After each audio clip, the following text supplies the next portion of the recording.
Salary से tax, को income tax नहीं देना, लेकिन जैसे ही 12 लाख पेट्रोल पे tax, special rate which is 40%. I am not used to it. खाना कपड़ा और घर पे टैक्स, केजी के ऊपर हो गए और का भविष्य सुनिश्चित पर विकास कहाँ है?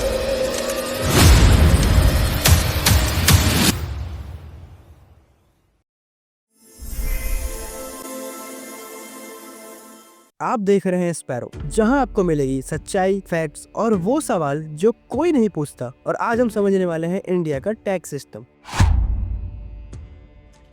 इंडिपेंडेंस के बाद इनकम टैक्स और सेल्स टैक्स शुरू हुआ, लेकिन असली बड़ा चेंज आया 1991 के रिफॉर्म के बाद। और फिर 2017 में इंट्रोड्यूस हुआ GST, one nation one tax. पहले एक फोन खरीदते ही अलग अलग टैक्सेस लगते थे, अब एक ही स्लैब में सब आ गया है। और नए रूल्स के साथ गवर्नमेंट कह रही है कि कंप्लायंस इजी होगा, करप्शन कम होगा। पर अब सवाल आता है कि इसका लोड किस पे, मिडिल क्लास पे या हाई क्लास सोसाइटी पे? सैलरी आती है मगर उस पे पहले से ही जीएसटी कट जाता है। जो खरीदते हो उस पे जीएसटी कट जाता है। चाय, सिनेमा टिकट, पेट्रोल पंप, हर जगह टैक्स चिपका हुआ है। और आयरनी ये है कि मिडिल क्लास सबसे ज्यादा टैक्स देता है, लेकिन सबसे कम फायदा उठाता है। Rich class loop holes use करती है, कॉर्पोरेट्स के लिए अलग बेनिफिट्स होते हैं और गरीब को सब्साइड्स। एंड लास्ट में पिट जाते हैं हमारे जैसा मिडिल क्लास फैमिली।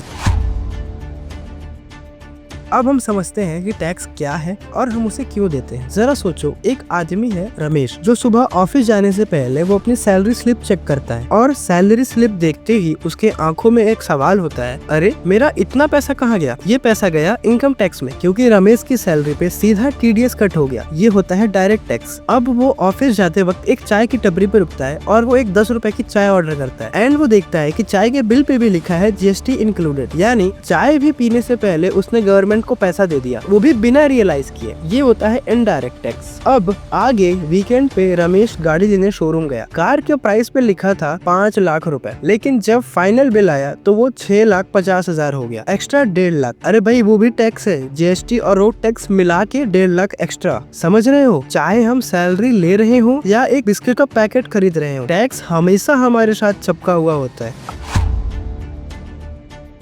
अब हम समझते हैं कि इंडिया के अलावा अदर कंट्रीज में टैक्स सिस्टम्स कैसे काम करते हैं। अब जरा रमेश की कहानी को यूएसए शिफ्ट करके देखते हैं। अगर वही रमेश न्यूयॉर्क में काम करता तो क्या होता? सैलरी स्लिप आती। वहाँ इनकम टैक्स लैब इंडिया से थोड़ा डिफरेंट है। वहाँ प्रोग्रेसिव टैक्स सिस्टम है, मतलब जैसे इनकम बढ़ेगी वैसा टैक्स रेट भी बढ़ेगा। मान लो रमेश की 12 लाख एनुअल सैलरी को अगर हम डॉलर में कन्वर्ट करते हैं तो करीब $14,000 होता है। गेस करो वहाँ पे $14,000 इनकम पे कितना फेडरल टैक्स होगा? बिल्कुल भी नहीं, 0। लेकिन ट्विस्ट यहाँ है कि यूएसए में फेडरल टैक्स के अलावा स्टेट टैक्स भी लगता है। अगर रमेश न्यूयॉर्क में है तो उसे 6 to 8% और देना होगा। और वहीं अगर वो किसी और सिटी जैसे टेक्सास में है तो वहाँ पे स्टेट इनकम टैक्स ही नहीं है, मतलब पूरा का पूरा पैसा जेब में।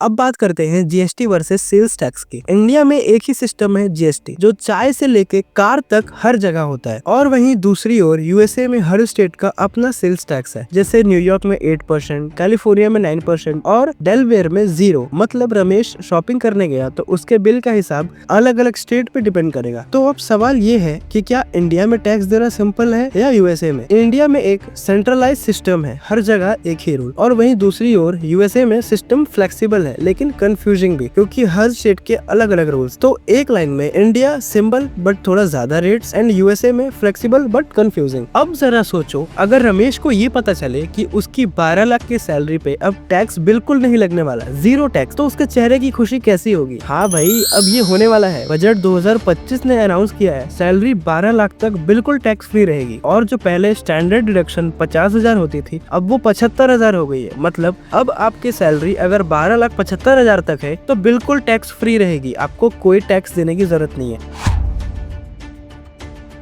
अब आते हैं जीएसटी 2.0 पे। पहले 5%, 12%, 18% और 28% के स्लैब्स थे। और अब मिडिल क्लास फैमिली को ध्यान में रखते हुए सिंपल से 3 स्लैब्स निकाले हैं। पहला 5% एसेंशियल्स, दूसरा 18% स्टैंडर्ड एंड तीसरा 40% लग्जरी। 22 सितंबर 2025 से ये नए टैक्स सिस्टम लागू होने वाले हैं। अब इसके हमें फायदे कैसे होंगे? मान लो अगर किसी के फादर हॉस्पिटल में एडमिट है तो पहले हेल्थ इंश्योरेंस प्रीमियम पे हिडन जीएसटी लगता था, लेकिन अब 22 सितंबर के बाद इंश्योरेंस प्रीमियम 0 GST, मतलब बचत ही बचत। और अगर आप कार देखने शोरूम जा रहे हो तो कार की प्राइस टैग पे पहले जो 8 लाख रुपए लिखा होता था, अब GST कट होने के बाद वही कार 7.5 लाख रुपए में मिल जा रही है। मतलब शोरूम में सेल्समैन खुद बोलेगा कि सर ये है नए GST का असर। तो इसका सीधा मतलब ये है कि 22 सितंबर के बाद चाय से लेके इंश्योरेंस तक एंड कार से लेके सैलरी तक सब में एक नया इंडिया का टेस्ट मिलेगा और इस बार बचत आपके जेब में रहेगी। टैक्स को हमेशा एक बर्डन समझा गया है, पर अब शायद एक नए एरा की शुरुआत है। असली सवाल ये है, क्या ये रिफॉर्म आम आदमी के लिए रिलीफ होंगी या फिर ये एक और पॉलिटिकल स्टंट है? अगर आपको ये वीडियो इन्फॉर्मेटिव लगी तो प्लीज लाइक एंड शेयर जरूर कीजिए और हाँ, स्पैरो को सब्सक्राइब करना मत भूलना, क्योंकि यहाँ मिलेगी आपको सच्चाई, रियलिटी और वो सवाल जो कोई नहीं पूछता। So thank you so much for watching.